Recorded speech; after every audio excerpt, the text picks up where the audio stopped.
ताज्या बातम्यांसाठी पाहत रहा तिचा सागर न्यूज। सांगली मिरज कुपवाड महानगरपालिका महापालिका असे महापालिकेचे प्रश्न कधी कधी टेंडरवरून आक्रमक होताना नगरसेवक दिसतायत, तर जनता या ठिकाणी सोयी सुविधांशिवाय दिसते। प्रशासन हट्ट करतोय, जीआर आलाय असं सांगतोय, मग नेमकं जनतेनं करायचंय काय म्हणून जनतेच्या हाकेला धावून येणारी सर्वपक्षीय कृती समिती आणि त्यांचं आंदोलन। कारण आता हे आंदोलन आहे घरपट्टी विरोधात। वाढीव घरपट्टी नेमकी कोणाच्या फायद्यासाठी? घरपट्टी भरली नाही तर नेमकं काय घडेल? सर्वसामान्यांच्या माती घरपट्टीचा वाढीव बोज का? एक ना अनेक प्रश्न आणि कडकडीत बंदही ठेवण्यात आला होता सांगली। आणि या ठिकाणी आज या वाढीव घरपट्टीच्या विरोधात आजचं माझी ही मुलाखत आहे। जनता हो, तुमचेही प्रश्न असतील तर तुम्ही मला डीएम करा किंवा मेसेजेस करा आणि ते प्रश्न मांडले जातील 100%।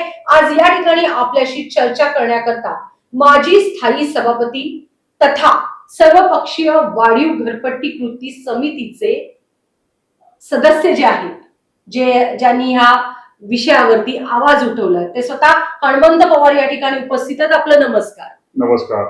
त्यासोबतच आपल्याशी बातचीत करण्याकरता शंभूराज काटकर, उबाटा गटाचे जिल्हाध्यक्ष तथा फेरीवाला संघटनेचे देखील अध्यक्ष आहेत आणि ते सर्वपक्षीय कृतीत देखील सदस्य आहेत, बरोबर ना? म्हणजे गल्लत नाही होत आहे। अशा पद्धतीनं आम्ही चर्चा करणार आहोत तुमच्या प्रश्नावर, म्हणजेच वाढीव घरपट्टी या विषयावरती। एकूणच सर, जनतेच्या मनात अनेक प्रश्न आहेत की वाढीव घरपट्टी नेमकी कशासाठी, कोणत्या क्रायटेरियातनं ही घरपट्टी काढली असावी महापालिकेने? महापालिकेच्या कायद्यामध्ये मालमत्ता कर निर्धारण कोणत्या घटकावर करावं अशा पद्धतीचा कायदा आहे। त्यामध्ये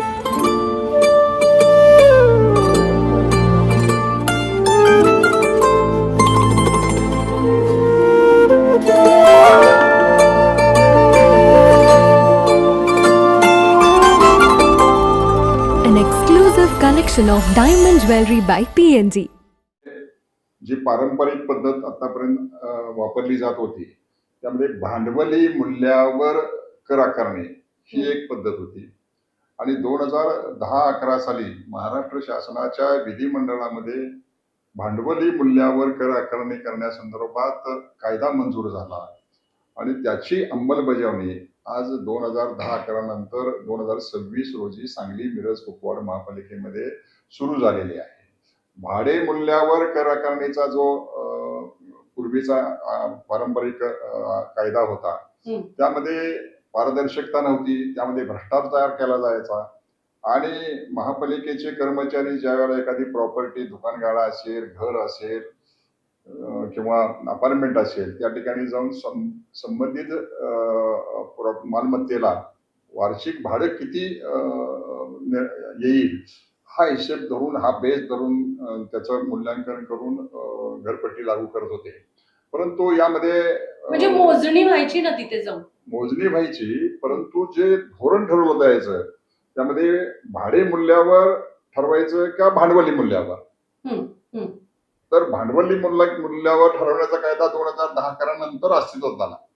परंतु पारंपरिक पद्धत होती ती भाडे मूल्यावरच आकारणी होत होती आणि आतापर्यंत 2024 पर्यंत आपल्याकडे सुद्धा भाडे मूल्यावरच आकारणीचा कायदा चालू होता। आता या वर्षाच्या 2025-26 पासून या ठिकाणी भांडवली मूल्यावर घरपट्टी आकारण्याचं धोरण सांगली मिरज कुपवाड महापालिकेने स्वीकारलेलं आहे। अच्छा, आता मी तुम्हाला मगाशी म्हटलं की एखाद्या, आता ही जागा आहे तर ह्याचं मोजमाप कसं होणार? कारण लोक तर आत आलेले नाहीयेत, मग ह्यांनी वाढीव कसं ठरवलं? म्हणजे हा साधा सिंपल आम्हाला त्यातला अभ्यास नाही, आमचा सर्वसामान्य जनतेच्या मनातला प्रश्न आहे की तुम्ही कशी वाढीव ही घरपट्टी ठरवली? तुम्ही खरोखरच जनतेच्या मनातला प्रश्न तुम्ही देखील विचारलेला आहे. आणि आम्ही सुद्धा प्रशासनाला तेच म्हणतोय की प्रत्यक्ष मालमत्ता धारकाच्या घरी जाऊन त्या ठिकाणी फिजिकली मोजमाप घेतलं गेलं पाहिजे. मग संबंधित दुकान असेल, फ्लॅट असेल किंवा बंगला असेल किंवा छोटस घर असेल, त्याचा मोजमाप हे त्या ठिकाणी टेप टाकूनच घेऊन त्याच्यावर आकारणी केली पाहिजे. परंतु सध्याच्या परिस्थितीमध्ये अमरावतीची कोर ग्रुप कंपनी नावाची काहीतरी कंपनी आहे, त्या कंपनीला 2018-19 सांगली, मिरज, कुपवाड शहरातील मालमत्तांच्या शोधण्याचं काम नवीन मध्य की ज्याला घरपट्टी लागू नये अशा मालमत्ता शोधण्याचं काम त्या ठिकाणी दिलं गेलं. सदरच्या गुगलवर त्याने आधुनिक तंत्रज्ञानावर आधारित असं तंत्रज्ञान वापरून त्या ठिकाणी मालमत्ता शोधल्या. म्हणजे कधी काळी जुनी जी नोंद असेल त्याचा आधार घेत, बरोबर ना? मिसिंग प्रॉपर्टी म्हणजे एक समजा लागलेलीच नाही, 1,40,000 ते 50,000 प्रॉपर्ट्या या ठिकाणी करपात्र होत्या 2018-19. परंतु महापालिकेच्या प्रशासनाला असं वाटलं की ह्याच्यापेक्षाही जास्त प्रॉपर्टी आहे सांगली, मिरज, कुपवाड शहरामध्ये की ज्या मिसिंग आहेत, म्हणजे कर आकारणीमध्ये आलेले नाही, काही कारणानं त्या मिसिंग आहेत. म्हणून त्या शोधण्याचं काम त्या देण्यासाठी कंपनीने दिलं.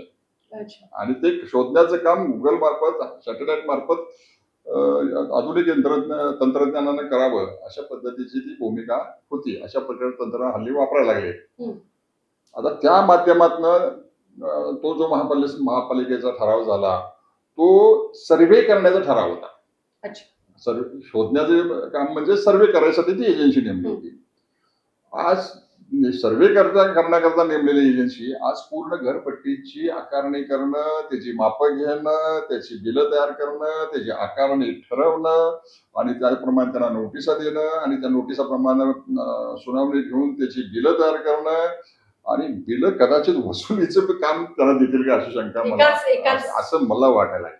म्हणजे त्याचं टेंडर निघालेलं आहे आणि ते आपल्या मर्जीतल्या लोकांना दिलेलं आहे. टेंडर निघालेलं नाही, टेंडर काढलं सर्वेचं, पण ए टू झेड सगळं बिल वसूल करण्यापर्यंत तीच कंपनी काम करायची. कोण आहे ती कंपनी? अमरावतीची कोर ग्रुप कंपनी आहे. अमरावतीची कोणा थ्रू आली, काय धबके आवाजले, काहीतरी चर्चा असेल. त्याचा अभ्यास शंभूराजांनी केलेला आहे. शंभूराज काय एकूण सत्ताधारी समुद्र आणले आणि दुष्काळात लाईट बिल बुडवलं, तशातलाच हा प्रकार आहे. सगळ्यात महत्वाचं म्हणजे कोणाचा अट्टाहास आहे, विशेष करून अमरावतीची कोर कंपनी का? तरी पण अभ्यास तुमचा सगळा असतो जवळून. प्रत्येक जनतेला हे माहीत होऊ दे इथं नेमकं काय चाललंय. काही गोष्टी स्पष्ट बोललो तर नक्कीच जनताही आक्रमक होईल आणि जनताही आपल्यात सामील होईल. आता आपण स्पष्टच भूमिका घेतली, त्यामुळे जनतेनं पाठबळ दिलं. सांगली, मिरज, कुपवाड शहरातील महानगरपालिका हद्दीतील व्यापाऱ्यांनी उत्स्फूर्तपणे तिन्ही शहरं बंद ठेवली. या मोर्चामध्ये सामान्य माणसापासून अगदी आपल्या सांगली जिल्ह्याचं नाव उज्ज्वल करणारे अनेक सॉफ्टवेअर कंपन्या असतील, उद्योगपती असतील, MIDCतले उद्योजक असतील जे राहतात सांगलीत, ह्या लोकांनी सुद्धा ह्या मोर्चामध्ये आपला सहभाग दर्शवला. त्याबद्दल पहिल्यांदा मी अनेक वर्षांवर झालेल्या या लोकलढ्याचं आणि त्या लढ्याला पाठबळ देणाऱ्यांचं अभिनंदन करतो आणि तुमचं अभिनंदन करतो की तुम्ही चांगला विषय दुसऱ्यांदा मी या ठिकाणी येतोय आणि लोकांच्या जीवनमानातला जगण्याच्या महत्वाचा प्रश्न, जडणघडणीतला हा प्रश्न आहे. मालमत्ता ही लोकांनी, माझ्या आई वडिलांनी घेतली असेल किंवा माझ्या वडिलांनी घेतली किंवा पवार साहेबांनी घेतली असेल, त्यांची मुलं आता ती हँडलिंग करतायत. तर ह्या मालमत्ता घेतल्या आम्ही आमच्या राहण्यासाठी. ह्या मालमत्तेला सोयी सुविधा द्याव्या म्हणून महापालिकेकडनं मालमत्ता कर लावला जातो. तो मालमत्ता कर लावला जात असताना त्या मालमत्ता कराचा एक रेशो ठरलेला आहे. तो रेशो ठरवत असताना पूर्वी भाडे मूल्यावर आणि आता भांडवली मूल्यावर असे दोन प्रकार यामध्ये आले. आणि हे सगळं होत असताना साहेबांनी सांगितलं तसं त्या अमरावतीच्या कंपनीला टेंडर दिलं गेलं. अशी काहीतरी एक कंपनी, प्रत्येक सत्तेचा एक चेहरा असतो. मागच्या सत्तेचा एक चेहरा होता, 40 किलोमीटर लांब होता. आजच्या सत्तेचा चेहरा आहे 45 किलोमीटरचा लांब आहे. आणि त्यांचे जे उजवे डावे असतात किंवा त्यांचं जे हँडलिंग करणारे लोक असतात किंवा आता अगदी पवार साहेबांच्या नेतृत्वाखाली काही मार्गदर्शनाखाली यापूर्वीचे नगरसेवक तयार झाले असतील, ते आत्ताच्या बॉडीत असतील किंवा माझे सहकारी असतील, माझ्या घरा शेजारी पाजारी किंवा माझ्या वार्डात निवडून आले असतील, अशी काही हुशार नगरसेवक असतात ज्यांना उत्पन्न कसं वाढवलं अच्छा. जावं, म्हणजे सत्तेला जसं मार्गदर्शन मागच्या करणारे वेळी आपण म्हटलं की टेंडर घेतले, तसं टेंडर ह्याचं पण टेंडरच नाही. आहे. तुम्ही मला सांगितलं नाही, हा हा विषय विषय भरकटतोय. नाही, भरपूर आहे. अमरावतीचा टास्क कुणाचा स्पेसिफिकली, सत्ताधाऱ्यांचा म्हणजे कोण? सत्ताधारी भाजप पार्टी, म्हणजे कोण? भाजप पार्टीचा चेहरा जो जिल्ह्याचा आहे, जो शहराचा कोण आहे, कोण तेच जे आहे ते. पण आपण ह्या नाही, चेहऱ्यापेक्षा कारण काय? ऐका ऐका ना, ना, ह्या कारण काय? चेहऱ्यापेक्षा हे नाव कधी तर उलगड व्हावी. ह्या चेहऱ्यापेक्षा हा जो मूलभूत प्रश्न आहे हं. त्या प्रश्नापासून लांब जायला नको. कारण ह्या शहराला वैद्यकीय पंढरी म्हटली जाते. सांगली मिरजेत वैद्यकीय सेवा फार मोठ्या प्रमाणात आहे. सांगली मिरज. म्हणजे 116 कोटीचं व्हॅल्युएशन झालं एका हॉस्पिटलचं. आणि ह्या प्रशासनाला म्हणजे नाक वर करून बोलणाऱ्या आयुक्तांना सुद्धा माघार घ्यावी लागली. ज्यांची 75 लाख का 80 लाख रुपये घरपट्टी काढली, ती जवळजवळ 3.5-4 लाख रुपये आहे. कशी काय? हेच मोजमाप आपलं गणित आहे. हेच मूल्यांकन पवार साहेब जे मूल्यांकन सांगताय, मूल्यांकनच चुकलो. ज्या एकशे कायदेशीर आपल्या रवींद्र पाटलांचं हॉस्पिटल आहे सांगली मिरज रोडला, समर्थ हॉस्पिटल, समर्थ न्यूरो समर्थ हॉस्पिटल, न्यूरो हॉस्पिटल. हा, न्यूरो. त्या ठिकाणच्या प्रॉपर्टीचं 5 मजली इमारत होती, 5 का 6 मजली. त्यामध्ये 116 कोटी रुपयाच्या जागेचं व्हॅल्युएशन इमारतीचं Valuation. व्हॅल्युएशन झालं. त्याच्यावर घरपट्टी आकारणी झाली ती 85 लाख झाली. अच्छा. नंतर ती दुरुस्ती झाली तिने हरकत घेतल्यावर, हं. ती आता 4.5 लाख झाली. ती 3.5 ते 4 लाखाच्या जवळपास आहे. म्हणजे 85 लाखाची 4.5 लाख रुपये घरपट्टी झाली. म्हणजे किती म्हणजे असं एक सर्वसामान्य उदाहरण- लोकांसोबत पण अशी होत अनेक असेल. उदाहरणं आहेत. त्यांनी हरकत घेतली म्हणून. हरकत न घेतलेली लोक किती असतील? हरकतीचा तर मुद्दा फार महत्वाचा आहे. जिने हरकती घेतल्या त्यांची पवार साहेबांची सुनावणी कुठे घेतली? बरं. त्यांनी हरकती दाखल केली. मी सुनावणी माझ्या 2 हरकती होत्या, सुनावणी. 2 मालमत्तेच्या. हा. त्यामध्ये माझी हरकत काय आहे, मी त्या ठिकाणी हरकतीचा फॉर्म भरून दिला आणि त्याचा फोटो देखील माझ्याकडे आज आहे. आता कायदा सुप्रीम कोर्ट असेल, हायकोर्ट असेल, यांचे सायटेशन आहे हं. की नागरिकांचे हक्क अधिकार डावलून तुम्हाला काय करता येणार नाही. मग ते हा. कोणत्याही नागरिकाच्या कामासंदर्भातले असो. हा म्हणजे तर हरकत घ्यायला पाहिजे. पहिलं म्हणजे इथं मुळातच लोक सोडून देतात. नको, काय गरज आहे, काय जायची नाही. हरकती घेतल्या, बिलं वाटली गेली. पण हरकतीसाठीच्या ज्या नोटिसा वाटल्या गेल्या त्या 100% कुठं वाटल्या गेल्या? नोटिसा सुद्धा 100% वाटल्या गेल्या नाहीत. हरकती घेताना दिलेला टाइम पिरियड जो होता तो दुपारी 1 वाजेपर्यंत. कार्यालय चालू होते 11ला आणि तुम्ही हरकतीत 1 पर्यंत 2 तासात घेणार. सांगली मिरज कुपवाड आणि 3 त्यामुळे लोकांच्या क्षेत्रातलं हरकती दाखल शक्यच नाही. करायचं. माझा महानगरपालिका प्रशासनाला थेट सवाल, 11 ते 1 एवढ्याशाच वेळात सांगली मिरज कुपवाड महानगरपालिका क्षेत्रातील हरकती सगळ्या संपतील का? तुम्ही त्यांच्या खरंच शंकेचं निवारण करायचंय का नुसता हा फार्स आहे? आमचा थेट प्रशासनाला आणि प्रशासनाच्या पाठीशी असलेल्या राज्यकर्त्यांना माझा सवाल. हे होत असतं. महापालिका कायदा म्हणतोय की प्रत्येक मालमत्ता धारकांना हं. तुम्ही प्रत्यक्ष तिथे जाऊन जी मोजमाप घेतलेली आहेत हं. कर्मचाऱ्यांनी, हं. त्या अनुषंगाने जे आकारणी होत्या, जे धोरण हं. ठरवले, ज्या पद्धतीनं जर आकारणी झाली असेल तर त्या आकारणीची प्रथम नोटीस हं. ही वैयक्तिक पोच केली पाहिजे. हो. वैयक्तिक त्या ठिकाणी पोच केली पाहिजे. त्याची पोच महापालिकेने घेतली पाहिजे. तुम्हाला नोटीस मिळाली. आता शंभूने जो प्रश्न सांगितला, विशेष सांगितला की 2,07,000 प्रॉपर्ट्या आयडेंटिफाय झालेल्या आहेत, सापडलेल्या आहेत. म्हणजे पूर्वी 140-150 होत्या, त्यामध्ये 57,000 प्रॉपर्टीची भर पडलेली आहे. मिसिंग आता सापडल्या, मिसिंग सापडल्या. त्यांना घरपट्टी लागली पाहिजे. त्यांच्या ज्याच्या पद्धतीने बांधकाम आहे, ज्याच्या पद्धतीने त्यांचे रेडिएशनर आहेत. परंतु ह्या 2,07,000 प्रॉपर्ट्यांना, सगळ्या प्रॉपर्ट्यांना आकारणी निर्धारण करून त्याच्या सगळ्यांना नोटिसा वैयक्तिक पोच करून नंतर तुम्ही हरकती सुरू करायला पाहिजे. आज आयुक्तांचंच म्हणणं, प्रशासनाचंच म्हणणं आहे की 2,07,000 प्रॉपर्टी असताना आम्ही 1,20,000 लोकांनाच नोटिसा दिल्या. उरलेल्या का दिलेलं नाही? म्हणजे तुम्ही 1,20,000 नोटिसा पाठवता, मग उरलेल्या जे 80-87,000 जे प्रॉपर्टी धारक आहेत त्यांना वेगळं धोरण लावणार आहे का? लावू शकत नाही तुम्ही. एकाला एक धोरण, दुसऱ्याला दुसरं धोरण, एकाला वेगळ्या एक आकारणी, दुसऱ्याला वेगळी आकारणी, अशा पद्धतीत करू शकत नाही. म्हणजे एका वेळेला तुम्ही सगळ्या प्रॉपर्टीना नोटिसा देऊन त्यांना सूचना हरकतीची संधी देऊन त्याच्यावर त्यांची सुनावणी लावली पाहिजे. आणि मग तुम्ही त्यांची हरकत स्वीकारली का नाकारली हे त्यांना लेखी कळवलं पाहिजे. ह्या ठिकाणी मी माझं स्वतःचं उदाहरण दिलं की 2 मालमत्ता व्यक्तींनी हरकत घेतली असताना मी तसा फॉर्म भरून दिला, त्याचा फोटो माझ्याकडे आहे. मला त्यांनी सुनावणीला गेल्यानंतर फोटो काढल्यानंतर मला तुमची स्वीकारल्या का नाकारली हे आज देखील कळवलं नाही, डायरेक्ट बिलं पाठवलेत मला. आणि हे माझं स्वतःचं उदाहरण आहे. मग अशी किती म्हणजे हा थोडक्यात हरकतीचा फार्स महानगरपालिकेकडनं घडतो 100% चालू आहे. ह्याच गोष्टीतून असंतोष तयार झाला. आणि त्यातून तुम्ही आंदोलन केलं. हरकती घेतल्यानंतर त्या हरकतीला लेखी उत्तर द्यायचे. हम्म. ती हरकत समजावून घ्यायची आणि त्याला उत्तर देतात ते समजावून सांगायचे की तुमची हरकत आम्ही का निकाली काढतोय, का फेटाळतोय, किंवा तुमची हरकत घेतलेली कशी चुकीची आहे हे समजावून सांगायचे. यासाठी कुठलीही कालबद्ध कार्यक्रम महापालिकेला आखला नाही.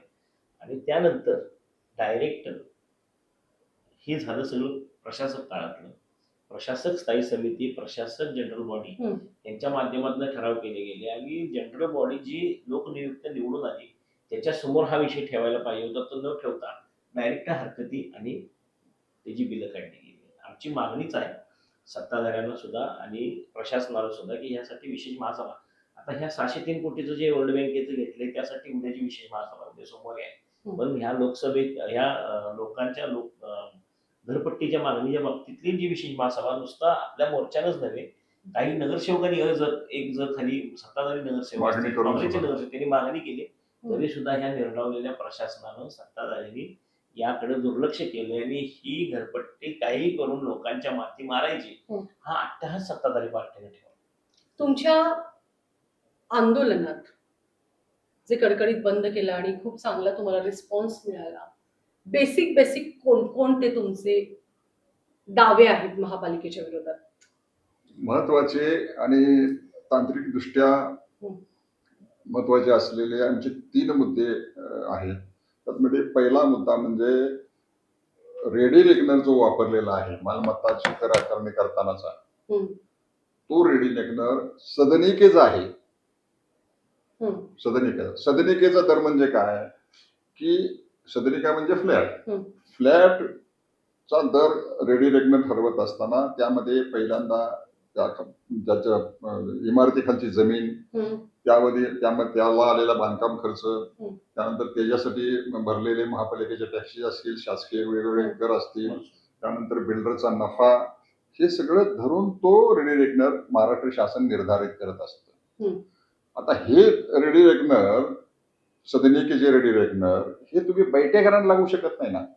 तर माझं मी घर ज्यावेळेला बांधतो, घर बांधतो त्यामध्ये माझा प्लॉट असतो, त्यावर मी माझ्या खर्चानं माझ्या पद्धती मला झेपेल तशा त्या प्रकारचं घर बांधतो. लोड बेरिंगचा असेल, आरसीसी असेल वगैरे वगैरे. तर त्या पद्धतीने मग कमीत कमी कसा खर्च येईल या दृष्टीनं मी तो करत असतो. त्यामध्ये नफ्याचा प्रश्न असतो, त्यामुळं शासकीय काय शुल्क भरायला लागतं ते भरतो आपण, परंतु नफा आणि अतिरिक्त त्यामध्ये जी रक्कम जमा धरून सदनिकेचा दर ठरतो वैयक्तिक बांधकामामध्ये असत नाही. या ठिकाणी मात्र स्पष्टपणे असं दिसतंय की ओव्हरलॅपिंग झालेलं आहे. सदनिकेचे दर हे बैठ्या घरांना लावल्यामुळं मोठ्या प्रमाणात बैठक घर आहेत, सांगली मिळेल, उभामा मिळेल, त्यामुळे 30 ते 40% फरक या ठिकाणी रेडी रेकनरमुळे वाढून दिसतोय, स्पष्ट दिसतोय. 30 ते 40% कायद्यानं चुकीचं आहे. म्हणजे जे फ्लॅट धारकांना रेट आहे तोच बैठ्या घरांना त्यांनी दर लावलेला आहे. दुसरा आमचा स्पेसिफिकली हा दर काय असावा? तुम्ही म्हणता 30 ते 40% कमी, तो शासनानेच दिलेला आहे. आरसीसीचा दर काय, लोड बेरिंगचा दर काय, तरी त्याच्यात आणि त्याच्यात 30 ते 40% फरक आहे. मग हा कारण नसताना बैठे घरांवर बेकायदेशीर. आणि नंतर दुसरा मुद्दा आमचा असा आहे की माझा एक 3000 स्क्वेअर फुटाचा प्लॉट आहे, त्याच्यावर मी 1000 स्क्वेअर फुटावर बांधकाम केलंय. त्यावेळेला त्याचं कर निर्धारण करत असताना जमिनीचा दर रेडी रेकनर, त्याच्यावर केलेल्या बांधकामाच्या प्रकाराचा रेडी रेकनर याचं करून मूल्यांकन केलेलं असतं. राहिलेलं 2000 स्क्वेअर फूट जिथे मी बाग केले आहे, काही मोकळी जागा आहे, पार्किंग आहे माझं, त्याचं 2000च राहायला पाहिजे. म्हणजे 1000 बांधकामाने उरलेलं 2000च मूल्यांकन करायला पाहिजे आणि तेही कमी रेडी रेकनर करायला पाहिजे. जमिनीचा भाव धरून त्यापेक्षा कमी करायला पाहिजे. या ठिकाणी पुन्हा संपूर्ण प्लॉटचं डबल मूल्यांकन केलं गेलेलं आहे. तिथेही ओव्हरलॅपिंग झाले, म्हणजे जमिनीचं डबल लागलं 1000 स्क्वेअर फुटाचं. हे सर्वस्वी बेकायदेशीर आहे, हे चुकीचं आहे, तांत्रिक मुद्दा आहे, बरोबर. हा बघितला गेलेला नाही. यामुळं 10 ते 20% फरक पडलाय. म्हणजे आणि तो छुप्या जनतेच्या माती पडलाय. म्हणजे छुप्या पद्धतीचा हा शब्द काय वापरला आहे?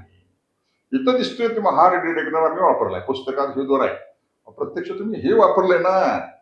तुमच्या जीआर प्रमाणेच आम्ही जातोय ना, बरोबर ना. अं, जो सदनी केला हा त्यांची मागणीच आमची आहे. कायद्याच्या बाहेर आपल्या मागण्याच नाही, तुमच्या जीआर प्रमाणेच आम्ही भरतो, ज्याप्रमाणे पण ज्याला त्याला जो तो क्रायटेरिया आहे त्या पद्धतीनं पैसे करेक्ट. आणि त्याला विनिमय म्हणायचं, विनिमय. आणि हे विनिमय करायचे अधिकार हे सर्वस्वी महासभेचे आहेत, महासभेचे. महापालिकेचे आहेत. महानगरपालिकेतले नगरसेवकांनी पण आवाज उठवायला पाहिजे. Correct. जोरात नाही, वर नाही, नुसतं टेबलवर नाही, टेबलच्या आतनं एक आणि बाहेर एक नको. तर नगरसेवकांनो, तुम्हाला जनतेनं विश्वासार्हता दाखवून निवडून दिलेला आहे. घरपट्टी वाढीव कशी आहे त्याचे मुद्दे समजून घ्या, जाणून घ्या आणि तुमच्या प्रभागातल्या लोकांसाठी त्यांच्या वाढीव घरपट्टीसाठी तुमचा आवाज उठवणं महत्वाचं आहे नगरसेवकांचा. नुसतंच आपण आयुक्त आणि ह्यांचा दंगा करण्यापेक्षा ह्यांना आपण आज पाठवलंय ना निवडून, काय म्हणायचं आपल्याला. तिसरा मुद्दा असा आहे की नगरसेवकांनी काय करायला पाहिजे हे आपण थोडा तिसऱ्या मुद्द्यानंतर बोलू. तिसरा मुद्दा जो आहे ओव्हरलॅपिंगचा, तो आहे चटई क्षेत्र. म्हणजे चटई मुंबई प्रांतिक अधिनियम 1949च्या कलम 129 मध्ये अ मध्ये स्पष्टपणे म्हणलेलं आहे की चटई क्षेत्रावर आकारणी करावी. चटई क्षेत्र म्हणजे आपलं हे हॉल आहे तुमचा, तर आतल्या भिंतीच्या आतल्यात मोजणी करायची, लांबी रुंदी मोजायची. आणि म्हणजे त्यामध्ये मध्ये जर भिंत असेल तर ऑटोमॅटिकली मध्ये हे तुमचं आता पार्टिशन आहे, जेव्हा भिंत असते अशी हॉलमध्ये तुमच्या, तर त्याचं क्षेत्र ऑटोमॅटिक त्यात आलं, ऑटोमॅटिक येणार. पण बाहेरच्या ज्या भिंती आहेत चारी बाजूला, त्या भिंती चटई क्षेत्रामध्ये समाविष्ट होत नाही. त्या कशात होतात? बिल्डअप क्षेत्रामध्ये, बांधीव क्षेत्र. आणि कायदा काय म्हणतो, मगाशी कलम सांगेल तुम्हाला 129, तो म्हणतो की चटई क्षेत्रावर आकारणी करा. या ठिकाणी त्यांनी गुगलवरच ठरवलं चटई क्षेत्र काय आहे, आधुनिक बिल्डअप एरिया, जिओ टॅगिंग. आता आपण पाहिलं, आता SIR सुरू आहे, मतदार शुद्धीकरण कार्यक्रम, एक 22-23 वर्षातनं होतो. तसा घरपट्टी जी पहिल्यांदा नोंदी ज्या झाल्या त्याचं नंतर परत काय होतं का महानगरपालिकेकडे? नाही, आता असं हे गुगलवर आणि ह्याच्यावरनं सुरू आहे. नाही होतं त्याचं कधी आमच्याकडे तर कधी आले नाही. म्हणून सांगतो तुम्हाला की ते प्रक्रिया कशात घातले, तपासणीचा प्रक्रिया ते नागरिकांच्यावर त्यांनी सोपवलेला आहे. म्हणजे मगाशी आपली चर्चा झाली त्याच्यावर की तुम्हाला नोटीस आली की आलेल्या नोटीसमध्ये तुम्हाला जे कर निर्धारण केलेलं आहे, वेगळे वेगळे पर्सेंटेज, वेगळे वेगळे प्रकार जे काय आहेत ते तुमच्या मालमत्तेमध्ये, त्या अनुषंगाने तुम्हाला जी आलेली नोटीस आहे त्यातला लावलेला कर आकारणे असेल किंवा त्याचे पर्सेंटेज असतील, हे व्हेरीफाय करायचा अधिकार नागरिकांना आहे. म्हणून मग काय करायचं, तर त्या ह्याच्यामध्ये त्यांनी 21 दिवसात तुम्ही ते जाऊन हरकत घेतली पाहिजे. नोटीस आल्यापासून 21 हरकत घेतल्या, 21 दिवसा आत हरकत घेतल्यानंतर मग तुमच्या हरकतीचा विचार करून ते बरोबर आहे, चुकीचे असले तर दुरुस्त करून देणं, ही प्रक्रिया आहे. आणि समजा बरोबर असली तर तुमचं बरोबर आहे, त्यात काही कमी होणार नाही, कमी होणार नाही, म्हणून तुम्हाला कळवलं पाहिजे, लेखी कळवलं पाहिजे, लेखी. किंवा तुमचं हे एवढं आलं होतं नोटीसीप्रमाणे, ते दुरुस्त होऊन एवढं फायनल झालेलं आहे, हे आम्ही करून देतो, असं आम्हाला लेखी कळवलं पाहिजे. म्हणजे स्वीकारली नाकारली काय असेल ते दुरुस्त झाले. या ठिकाणी मात्र असं झालंय की मगाशी सांगितल्याप्रमाणे 207 प्रॉपर्टी असताना, 2,07,000 प्रॉपर्टी असताना 1,20,000 नोटीस पाठवली. दुसऱ्या बाजूला मगाशी शंभूराजने सांगितलं की आचारसंहिता महापालिकेची 15 डिसेंबरला लागणार होती. 13 डिसेंबरला म्हणजे एकच दिवस अगोदर 13 डिसेंबरला कार्यालयीन टिप्पणी, स्थायी समितीचा, प्रशासनाच्या स्थायी समितीचा ठराव, प्रशासनाच्या महासभेचा ठराव, एका दिवशी सगळं करून हे धोरण ठरवलं गेलं. हे का? कुठं तर मिली बघत आहे असं नाही वाटत आहे? 100% बिले बघत आहे. एका दिवशी तुम्हाला एखादी आपण जनरली लोकनियुक्त बॉड्या असतात, स्थायी समिती सभा असेल, तुमचं महासभा असेल, यांचे अजेंडा पेपरला द्यायला. स्थायी समितीचे सभापती नेमके काय करतायत, महापौर नेमके काय करतायत, नगरसेवक नेमके काय करतायत, त्यांचे मालक एकच त्यांचे मालक काय करतात? त्यांचे मालक म्हणजे नेते. तुम्ही पण भाजपातच मिरजेचे आहात. आमदार काय करतात? नाही, सांगली मिरजेचे दोन सांगली जबाबदार मिरजेचे आमदार आहेत. दोन्ही दोघंही जबाबदार उद्योगपती आहेत, आमदार. दोघंही मोठ्या प्रॉपर्टीची मालक आहेत, दोघंही मोठ्या प्रमाणात कर भरणा करतात. त्यांना ह्या गोष्टी दिसत नाही.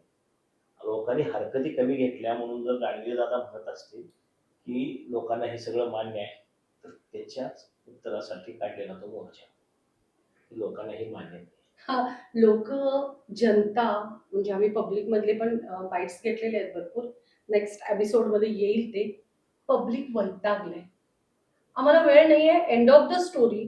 शेवटी आम्ही हरकतीचा फॉर्म भरतो, तिथं तासनतास जातो, पण त्याच्यातनं आम्हाला मिळणार काही नाही, न्याय मिळणार नाही असं थेट जनता उत्तर देते. कुठं त्यांच्या नादी लागतात आणि त्या विषय भावना सोडून झालेली दिले. आहे. आजची बातमी आहे, तुमच्या घरगुती सिलेंडर पॉवर आज सांगली शहरात 25,000 घरगुती सिलेंडरचं केवायसी नाही म्हणून कनेक्शन लॉक केले. आणि त्याला गॅस एजन्सी 1100 रुपये भरून घ्यायला लागले केवायसी करायला. सिलेंडर KYC माझा, कनेक्शन माझं, डिपॉझिट मी भरले, त्याचे रोख पैसे मी देतोय आणि माझी केवायसी करायसाठी मी एजन्सीला 1100 रुपये द्यायचे. का? केवायसीचा चार्ज लावलाय. कसला कारण काय? तो असेच विविध कर.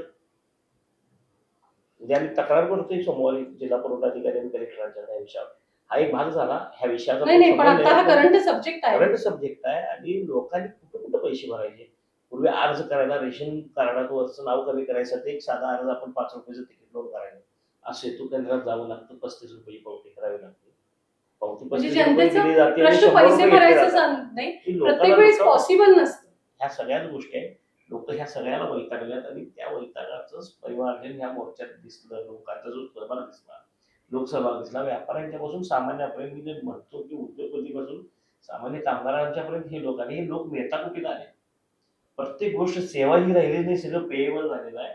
आणि ते 1100 गॅसचे पैसे भरायचे की नाही भरायचे, त्यासाठीच आपण करणार आहे. पण त्या 1100च काय आता वाढवून आलेली घरपट्टी सुद्धा आम्ही सरकार भूमिका ठेवली भरायचे नाही भरायची. का भरायची? जर तुम्हाला आमच्या भावनांची कदर नसेल, आयुक्त ह्या प्रशासक म्हणून आले, महापालिकेतल्या पदाधिकाऱ्यांच्यात आणि प्रशासनातला दुवा म्हणून आले, लोकांच्या तक्रारी आणि जनरल बॉडीच्या मधला दुवा म्हणून आले, का आम्ही काढलेल्या मोर्चावर प्रत्युत्तर द्यायला त्याच दिवशी प्रेस घ्यायसाठी आलेले. आयुक्तांनी ही लोक तुम्ही त्यांच्याशी बोलायचा प्रयत्न केला महापालिका आयुक्तांशी? निवेदनच त्यांनी घेतलंय. काय बोलायचं ऐकून घ्यायची तुम्हाला? मानसिकताच नाही आहे. पवार साहेब मी त्या शिष्टमंडळात होतो. आम्ही जे प्रश्न मांडले संविधानिकरित्या चौकटीत बसवून मुंबई महापालिका कायद्याचे कलम त्याची अंमलबजावणी पूर्ण हनुमंतराव पवार साहेबांनी त्यांना कायद्याचं पुस्तक तोंडी. तुम्ही तर भाजपाच्या खूप जवळचे आहात. तुम्ही भाजपाचे उमेदवार होतात, भाजपाशी तुमचे चांगले संबंध आहेत, तुम्ही अभ्यासू व्यक्तिमत्व आहात. तुम्ही हे छोटे छोटे प्रश्न, आमदार असतील सांगलीचे आमदार गाडगीळ दादा, त्यानंतर सुरेश खाडे मिरजेचे आमदार, यांच्या कानावर हे विषय घातले का?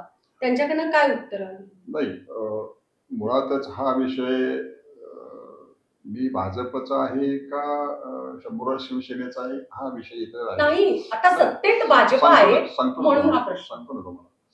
तर परवाचा जर मोर्चा आपण बघितला तर त्या मोर्चामध्ये अगदी स्टेजवर सुद्धा किंवा सांगली मिरज कुपवाड शहरामध्ये आम्ही जे मेळावे घेतले, सभा घेतल्या जनजागृतीसाठी, त्यामध्ये भाजपचे नगरसेवक सुद्धा सामील झाले होते, काँग्रेसचे नगरसेवक होते, राष्ट्रवादी अजित पवार गटांचे पद्माकर जगदाळे साहेब त्यांचे सगळे नगरसेवक होते. काही नगरसेवकांनी परवाच्या जनरल बॉडीमध्ये एक जर खाली हा विषय दिला देखील होता. परंतु या बाबतीत प्रशासन एकदम ठिम्म आहे. आम्ही कायद्याप्रमाणे केलंय अशा पद्धतीचं. इथं महापौरांची पण भूमिका आक्रमक हवी असं नाही का वाटत? महापौरांनी आम्हाला 2 वेळा चर्चेसाठी बोललो होतं. त्या ठिकाणी पालकमंत्र्यांनी समिती नेमायला सांगितली होती. त्यामध्ये खरं म्हणजे हा तसा मगाशी तुम्हाला जे मुद्दे मी सांगितले तसा टेक्निकल विषय आहे, म्हणजे कर आकारणी, मोजमाप किंवा लिगल विषय आहे. यामध्ये एखादा इंजिनियर, एखादा टाउन प्लॅनर, एखादा आर्किटेक्चर अशा पद्धतीची शानी माणसं घेऊन त्या ठिकाणी ती समिती व्हायला हवी होती. परंतु समिती जी महापौरांनी नेमली त्यामध्ये सर्व पदाधिकारी आहेत, सर्व अधिकारी आहेत. ज्यांना बोलण्याचा अधिकार आहे जनरल बॉडी ते बोलत नाही, हा ना. समिती बोलणार आहे. अभ्यासू लोक घ्या. मुद्दा नंबर 1. मुद्दा नंबर 2, नगरसेवक का बोलत नाहीत राहिलेले? खरं म्हणजे यात तुटून पडायला पाहिजे. 6.5 लाख लोकांचा हा प्रश्न आहे. प्रत्येक घरातला प्रश्न आहे, प्रत्येक दुकानातला प्रश्न आहे, प्रत्येक व्यापाऱ्याचा प्रश्न आहे, प्रत्येक उद्योगपतीचा प्रश्न आहे, प्रत्येक सामान्य नागरिकाचा प्रश्न आहे, ज्येष्ठ नागरिकाचा प्रश्न आहे. आणि अशा सर्व थरातील सर्व प्रश्न असताना नगरसेवक का बोलायला तयार नाही? तर नगरसेवकांना पैसे जर गोळा घरपट्टीचे झाले नाही तर तुमची कामं होणार नाहीत, अशा प्रकारचं दहशत प्रशासनाने घातलेली आहे. अच्छा. आणि मग नगरसेवक म्हणतात आमची कामं होणार, तर मग काय करायचं असते मानसिकता झाली. पेचात अडकलेले आहेत. खरं म्हणजे कायदा काय सांगतो की इमोशनल ब्लॅकमेलिंग चालले थोडं. हा येस, कायदा काय सांगतो की एकदा का प्रशासकीय कालामध्ये काही निर्णय करावे लागतात. आता 2-2.5 वर्ष प्रशासकीय कालावधी होता, निवडणुका झाल्या नव्हत्या. त्या काळात झालेले निर्णय हे निवडून आलेल्या लोकनियुक्त बॉडी महासभेसमोर ठेवावे लागतात. झालेले निर्णय प्रशासकाने घेतलेले अवलोकनासाठी ठेवावे लागतात. आता हा महापालिकेचे निकाल लागले 16 जानेवारीला, 16-17 जानेवारीला. 10 फेब्रुवारीला लोकनियुक्त महासभा अस्तित्वात आले. आता 10 फेब्रुवारी नंतर फेब्रुवारी गेला, मार्च गेला, एप्रिल, मे, जून, ऑगस्ट आला. म्हणजे 4-5-6 महिने झाले. ह्या 6 महिन्यामध्ये कायद्यातली तरतूद आहे मुंबई महापालिका ऍक्ट मध्ये की प्रशासनानं कर आकारणी निर्धारण केलेली कर आकारणी आहे ती लोकनियुक्त बॉडीची विशेष महासभा घेऊन त्यामध्ये अंतिम करायची आहेत. बघा मी काय वाक्य वापरते, कायद्यातलं वापरते की नागरिकांच्यावर एखादा कर लादत असताना तो कर प्रशासनाने निर्धारित केल्यानंतर, ठरवल्यानंतर तो विशेष महासभा घेऊन महासभेसमोर ठेवल्यानंतर तो अंतिम झाला असं कायदा म्हणतो. मग 6 महिने झाले लोकनियुक्त, 10 फेब्रुवारी लोकनियुक्त आवडेल, आज अखेर का ठेवलं नाही? प्रशासन ठेवायला पाहिजे ना. मग काय नगरसेवक ठरवतील 6.5 लाख कोण? त्याला प्रशासन जबाबदार आहे. आणि तुलनेनं पण नगरसेवकांनी जाग विचारला पाहिजे ना, का ठेवत जनता हो, तुमच्या नगरसेवकानं वाढीव घरपट्टीच्या विरोधात जनरल बॉडीमध्ये आवाज उठवलाय का? प्रशासनाशी बातचीत केली आहे का? पालकमंत्र्यांची चर्चा केली आहे का? पालकमंत्र्यांचं काय मत आहे याच्यावर? पालकमंत्र्यांनी या बाबतीत दखल घेऊन 3 आठवड्यापूर्वी सांगितलं होतं की याच्यावर समिती नेमा. आता समिती नेम म्हणलं तर हे मगाशी सांगितल्याप्रमाणे सर्व कस समिती नेमली पाहिजे ना. त्यांनी परत नगरसेवक पदाधिकाऱ्याची आणि अधिकाऱ्यांची समिती नेमल्या. विरोध करणारी घेतलीच नाही समिती, नाहीच घेतली. पालकमंत्री साहेब तुमच्या सांगलीत नेमकं काय घडतंय? तुम्ही सूचना देऊन सुद्धा समिती अस्तित्वात आली नाही, पण आली, परंतु त्यात त्यांच्याच नगरसेवकांना, पदाधिकाऱ्यांना आणि प्रशासकीय अधिकाऱ्यांना घेतलेला आहे. जे आवाज उठवत आहेत त्यांच्या मागण्या काय आहेत?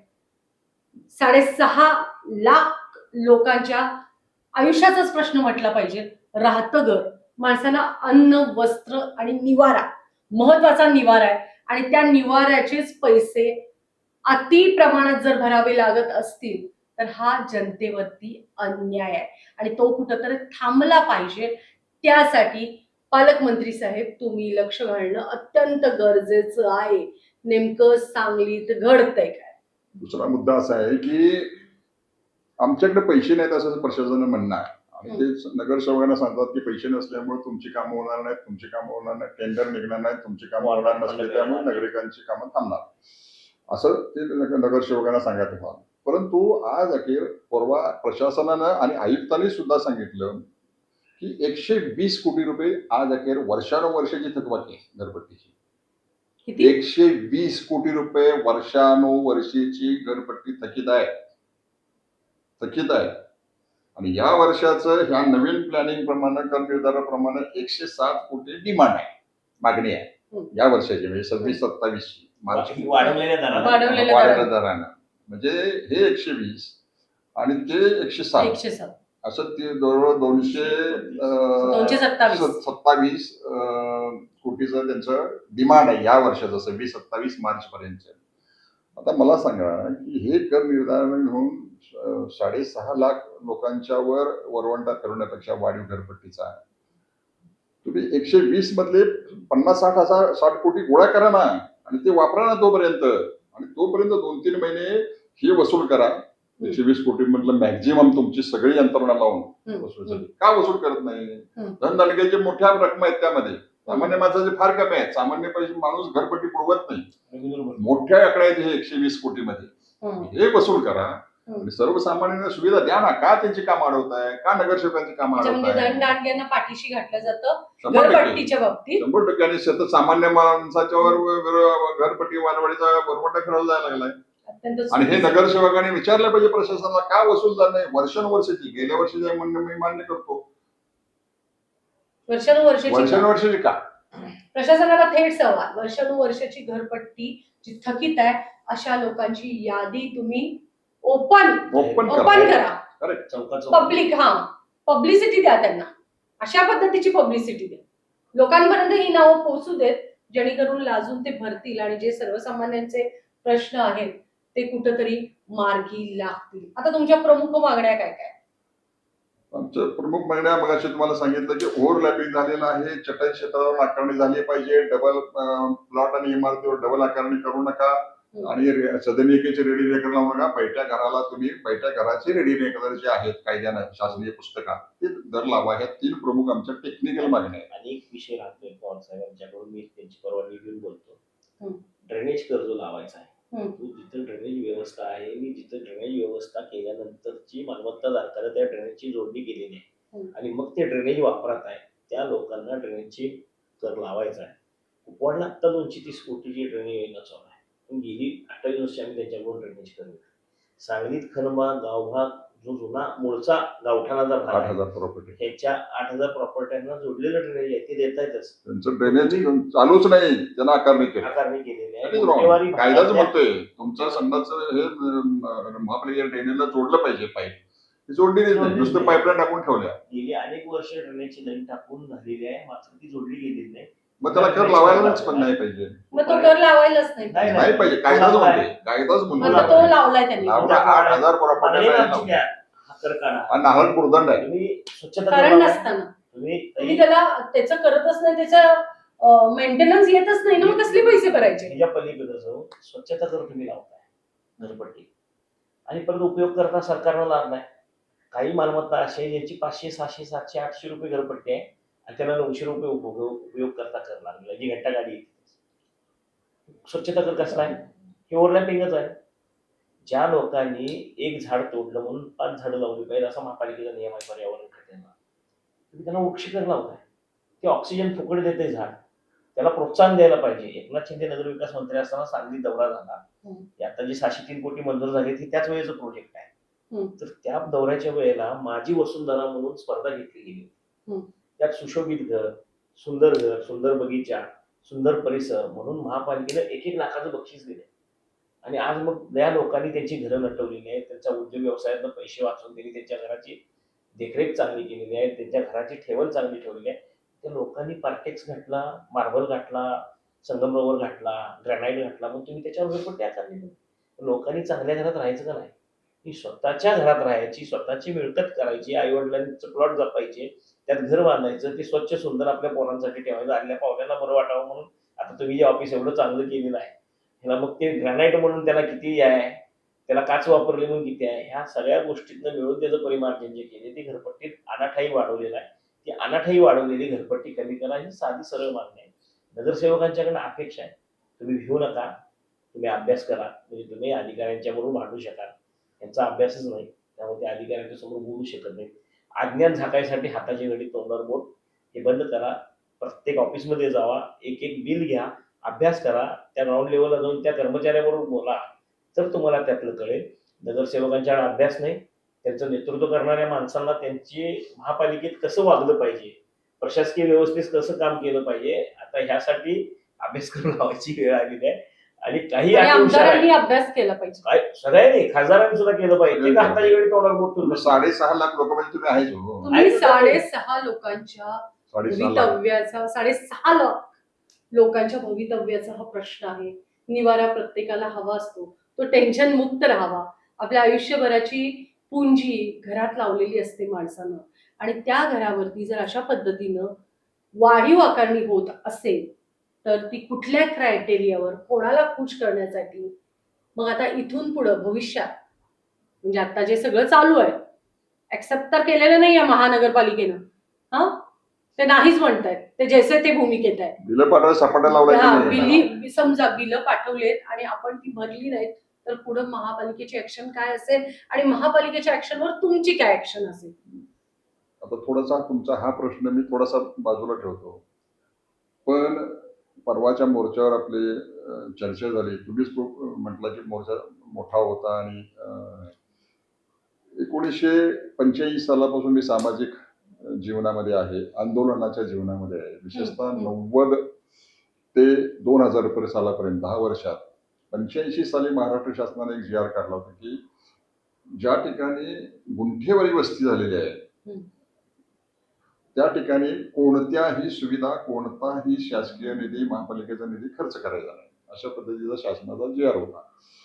त्यावेळेला आम्ही सांगली, मिरज आणि कुपवाड शहरामधून 25-25 हजाराचे मोर्चे काढत होतो.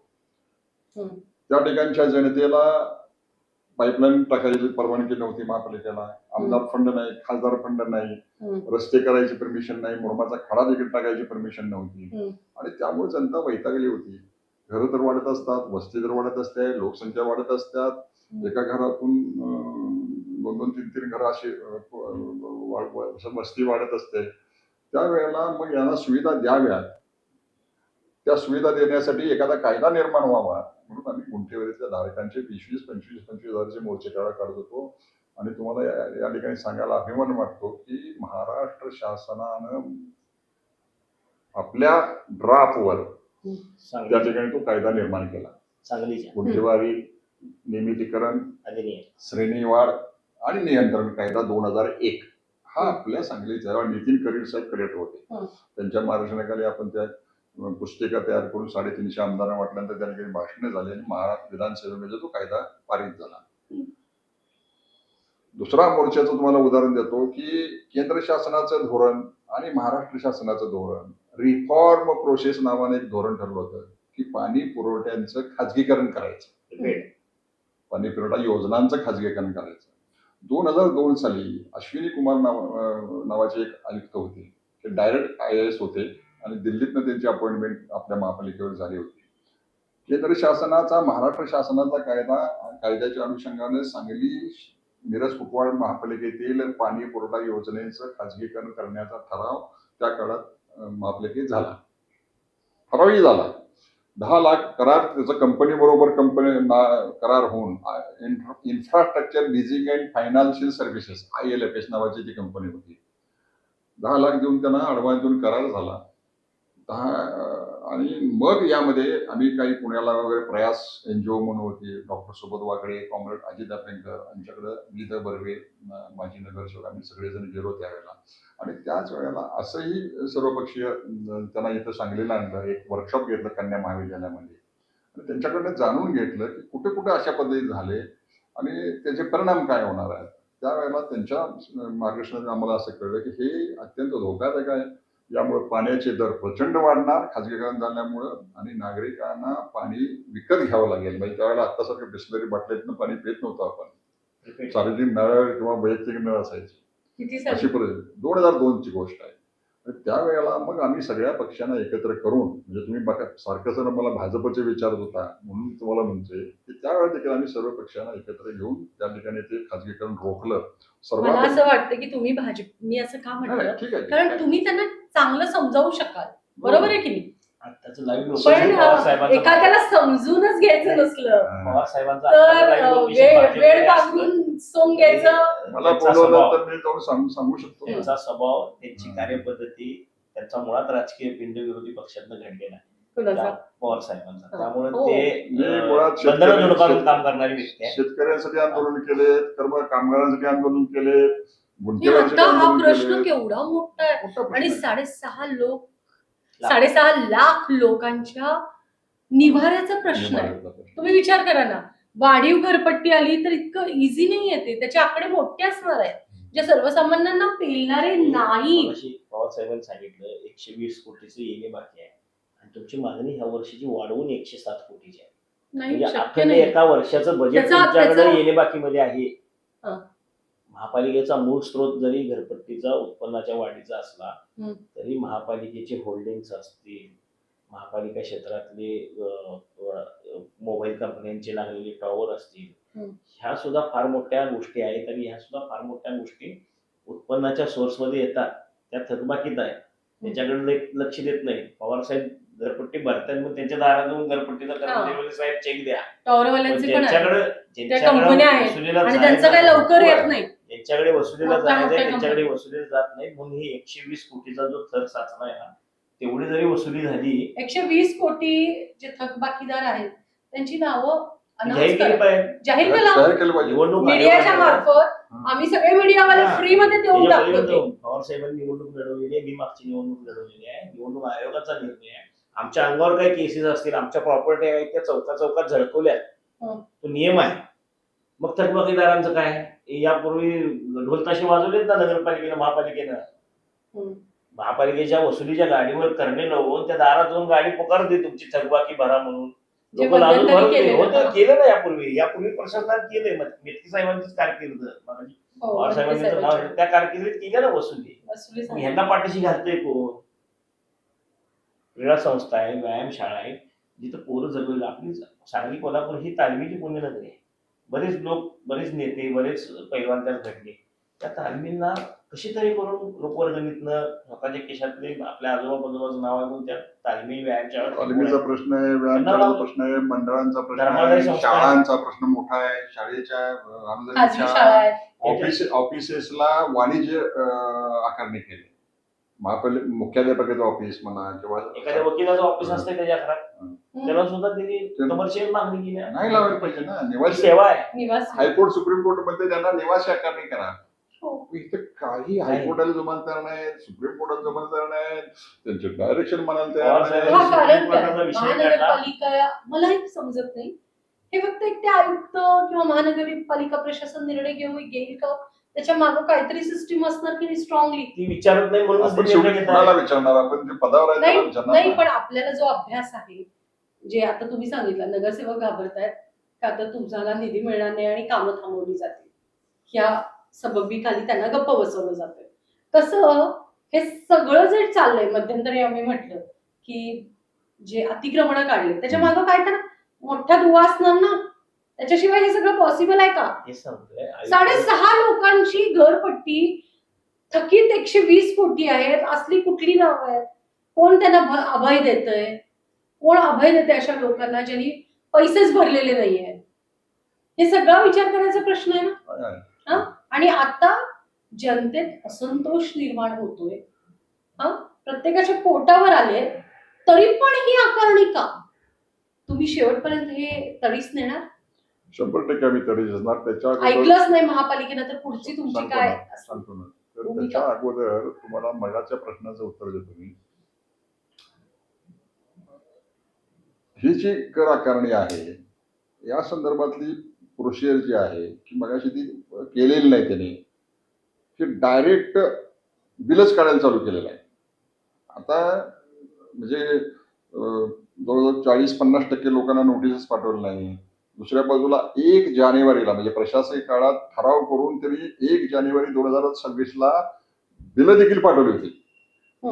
प्रशासकीय काळात, निवडणुकीच्या काळात बिलं पाठवली होती. आचारसंहितेच्या काळात म्हणजे इकडं पाठवता येत आपण नाही. काय म्हणतोय, नाही ना, आचारसंहिता विशेष काळात- महासभेसमोर आणल्याशिवाय हे लागू करता येणार नाही असं कायदा म्हणतोय. हा सगळा निर्णय कोण घ्यायला लागला?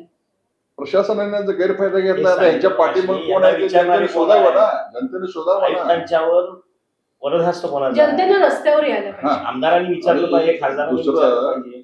दुसरं की मग ही बिलं का काढली जातात, तर एकदा तुमचं बिल निघालं की तुम्हाला अंडर प्रोटेस्ट 50% रक्कम भरून भरावीच. तुम्हाला कोर्टात जाईल. सामान्य माणूस एकटा किती जाईल का हो? नाही. जाईल का हो?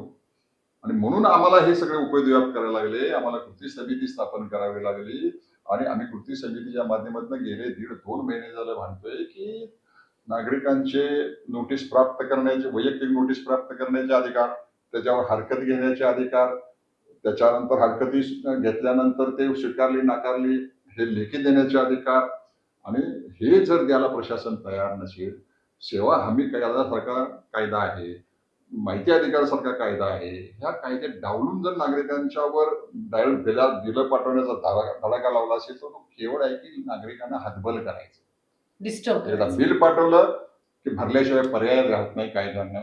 सर्वसामान्य माणसं घाबरतात. हा, म्हणून आम्ही या ठिकाणी हे जे चाललेलं जप्तीचे आहे, आदेश म्हणतात. हा, हे जर हे जप्तीचे आदेश काय आहे आणि कुठपर्यंत हे वर्क बिल नाही भरलं की पुढची प्रोसिजर आहे ना. त्याला पण ती प्रोसिजर आहे, त्यालाही नोटीस द्यावी नोटीस देणं, जप्त करणं, प्रोसिजर म्हणजे आहे. लोकांना त्रास देणं हे प्रक्रिया सुरू होणार नाही बिल किती पाठवल्यावर. लोक म्हणून आम्ही म्हणतो बिल आहे. थांबवा, ते दुरुस्त करा, नाही. मागची वसूल करा आणि मग त्यांनी तो- नाहीच ही प्रोसिजर थांबवली तर ही- पुढचं काय पाऊल आहे तुमचं? हे जर प्रोजेक्टने थांबवलं नाही तर आता आमच्या आंदोलनाच्या जनसुनावणी झालेली आहे, त्यानंतर आमच्या कॉर्नर सभा झालेल्या आहेत, जनजागृती झालेली आहे, मोर्चा झालाय.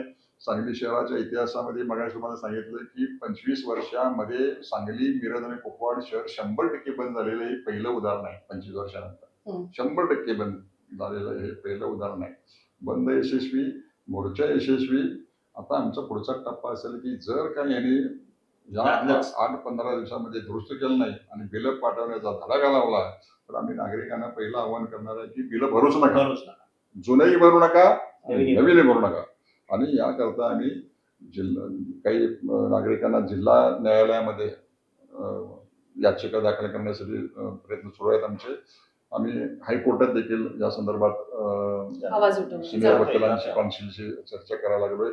त्यांच्याशी चर्चा करून आम्ही तिथंही काही नागरिकांच्या वतीनं याचिका दाखल करण्याचा प्रयत्न करत असो. तुमची आम्हाला सर्व जेवढा जमाल कृती समिती, वाढीव घरपट्टी विरोधी कृती समितीला तेवढा आम्ही ताकदीनं नागरिक 6.5 लाख नागरिकांकरता करणार आहोत. कायद्याच्या माध्यमातून करणार असो आणि नियमाच्या माध्यमातून आम्ही करणार आहे. जर ही भाषा हात जोडलेली ह्यांना कळत नसेल तर जनतेनं हात सोडून ह्यांना सांगावं लागतं. बिलच भरून आणि नका आम्ही सांगायचं. हात सोडून ती भूमिका घ्यायला लागतात. त्या पॉईंट पर्यंत आम्ही आलेलो आहोत. म्हणजे लोकांना जर तुम्ही लादणारच असाल तर आमची भूमिका आम्ही स्वीकारणार नाही. सर्वपक्षीय कृती समितीला पालकमंत्री चंद्रकांत पाटलांनी ह्या चर्चेला बोलावलं का? नाही, अजूनही नाही. नाही बोलवलं. बोलवायला हवं असतं त्यांचं वास्तविक त्यांच्या पक्षीय पातळीवर त्यांची चर्चा बोलवलं असतं तर निश्चितपणे आम्ही गेलो असतो. पक्षीय पातळीवर म्हणजे चर्चा त्यांच्या पक्षीय पातळीवर त्यांची चर्चा. त्यांचा पक्ष म्हणजे त्यांचा देश आहे ना. वन नेशन वन इलेक्शन, सर्व देश प्रथम. आणि त्यांचा जनता- पक्ष म्हणजे देश. जनता कोणाची? ते काय त्यांनी कधीही विकत घेऊ मग शकत त्यांनी प्रत्येकालाच विकत घेणं शक्य आहे मतदाराला. आता काय आमची मालमत्ता ती विकत सुद्धा घेतली ना जपते. बऱ्याच लोकांनी ऑफर केलेली आहे, तुम्ही आता केलेलं भांडवली मूल्याप्रमाणे आमच्या प्रॉपर्टीचे पैसे द्या, आम्ही तयार द्यायला मालमत्ता द्या. त्यांनी जे आमच्या प्रॉपर्टीचं मूल्यांकन केले रेग्युलेटनुसार आणि ह्या सगळ्याचं परिमार्जन जे आहे म्हातारी मेल्याचं दुःख नाही. घरपट्टी ही मूल्यांकनावर लावलेली आहे. पवारसाहेब सुद्धा बांधकाम क्षेत्रात आहे. प्रत्येक वर्षी रेडी रेकनरचे दर वाढतात. प्रत्येक वर्षी ही घरपट्टीची वाढ आहे. ती 5 वर्षांना 10 वर्षांना नाही आहे. ही जी रेडी रेकनरची वाढ आहे ती प्रत्येक वर्षी आहे आणि आजपर्यंत ऐकिवात नाही की रेडी रेकनर कमी झाला आहे. हा वाढतच आहे, हा अनेक वाढणार आहे आणि त्याच्यामुळे अन्यायकारक हा वाढीचा बिंदू आहे. भविष्यात तर म्हणजे आरती होणार आहे. कालच आमच्या ग्रुपवर एका कापड पेट्यातल्या एका व्यापाऱ्याने टाकले. एक खोली आहे त्यांची, फार पूर्वी बांधलेली वाड्यातली खोली आहे. त्या ठिकाणी 1,45,000ची नोटीस आली. गणपती मंदिर लावून पत्र्याचं शेड आहे, त्याला 5 लाख रुपये आहे. ते पूर्वी- शिपाई आहे शाळेतला. सांगलीच्या गणपती किती मंदिराला दिवसाची? 5 लाख किती? थकबाकी सुद्धा नाही त्याची. मग ही चालूची बिलच चुकीचं काय ते 5 लाख रुपये पत्र्याच्या घराला. महापालिका आयुक्त, मोहपालिका मॅडम ह्या प्रश्नाकडं, सर्वसामान्यांच्या प्रश्नाकडं लक्ष देणं अत्यंत गरजेचं आहे. कारण तुमच्या अंडर ही सिस्टीम आहे. सांगलीकरांसाठी 6.5 लाख लोकांच्या साठी ह्याचा सगळा अभ्यास करणं जबाबदारी आहे. महापौर धीरज सूर्यवंशी असतील किंवा आयुक्त मोहपात्र मॅडम असतील किंवा भाजपाचे पक्षश्रेष्ठी असतील, पालकमंत्री असतील, आमदार सुधीरदादा गाडगे, आमदार सुरेश खाडे यांनी या प्रश्नाकडे ज्वलंत लक्ष द्यावा. नेमकं घडतंय काय, होतंय काय, कशी थकबाकीदार आहेत, कोणाची नावे आहेत, सगळ्यांचा अभ्यास करावा आणि वाढीव घरपट्टीला कुठंतरी फुल स्टॉप द्यावा आणि त्याचा क्रायटेरिया ठरवून मगच घरपट्टी आकारणी करावी. आजही आपण प्रशासनाशी संपर्क साधण्याचा प्रयत्न केला.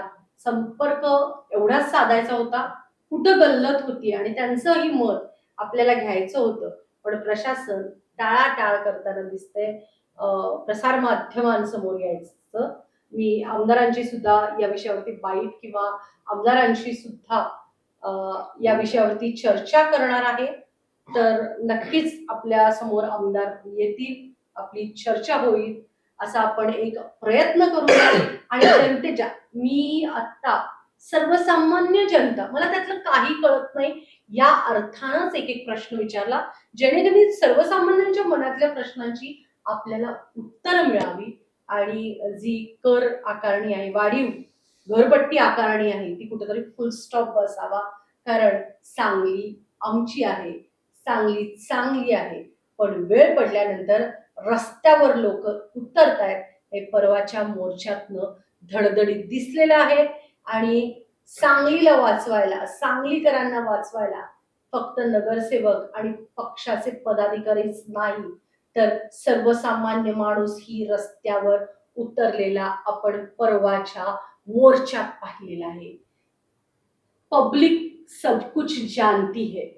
लोकांना समजा, लोकांना उमजा, लोकांचे प्रश्न समजून घ्या आणि त्यातून मार्ग काढा, एवढीच प्रशासनाला आणि सत्तेत असलेल्या पक्षाला माझी विनंती. आपण या ठिकाणी आलात आणि इथल्या जनतेच्या प्रश्नांसाठी आपण एक लढा देताय आणि तो लढा कोणीतरी दिलाच पाहिजे. खूप मोठं धारिष्ट लागतंय सगळं करायला, कारण ज्यावेळी एखादं आंदोलन घडतं, एखादा आवाज उठवतो, त्यावेळी बरेचसे मागून त्रास होतात. आम्हीही इंटरव्ह्यू असे घेतो, आम्हालाही त्रास होतात, पण आम्ही बेधडक आहेत. अशीही समाजात बेधडक लोक आहेत आणि ती जनतेसाठी, जनता तुमच्यासाठी आम्ही आवाज उठवतोय. त्यामुळे तुम्हीही यात सामील होणं अत्यंत गरजेचं आहे. कुठलाही प्रश्न असेल, फक्त घरपट्टीच नाही, तर तुमच्यावर अन्यायकारक घटना घडत असतील तर तुम्ही थेट तिचा जागनिवशी संपर्क साधू शकता. आम्ही आहोत तुमच्यासाठी, सत्यासाठी आणि फक्त तुमच्यासाठी. धन्यवाद. धन्यवाद. धन्यवाद. समाजातल्या प्रत्येक प्रश्नावर आवाज उठवणारी ही मंडळी आहे. कारण प्रत्येक जण आपलं आपलं बघत असतो आणि 7च्या आत घरात येऊन वरण भात खाऊन छान सुखदायी एसी लावून व्हॉट एव्हर फॅन लावून मस्त सिरियल बघत बसणारी मंडळी वेगळी आणि उन्हात तानात पावसात जनतेच्या प्रश्नासाठी आवाज उठवणारी मंडळी वेगळी. ती समाजाची लोक असतात. समाजाची बांधिलकी त्यांनी स्वीकारलेली असते. फक्त माझा व्यवसाय, माझं घर एवढं न करता जनतेचे प्रश्न काय आहेत, जनतेचे प्रॉब्लेम्स काय आहेत अशी म्हणणारी समाजातली काही लोक असतात. तर त्यांना आपण तिचा जागा न्यूज कडून एक छानसं गुलाबाचं फूल आणि हा आमचा जो शो आहे कॉफी विथ शर्वरी अनकट शोचा हा मग मी या ठिकाणी देते.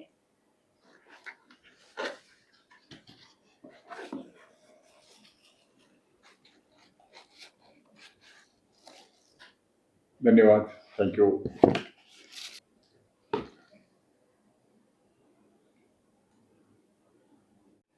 शर्वरी पवारांचा हा जागर न्यूज कार्यक्रम नसून मला तर आज मी पहिल्यांदा आलो या कार्यक्रमामध्ये. तर हा समस्त जनतेचा जनतेचा जागर आहे असं म्हटलं तर वावगं ठरणार नाही.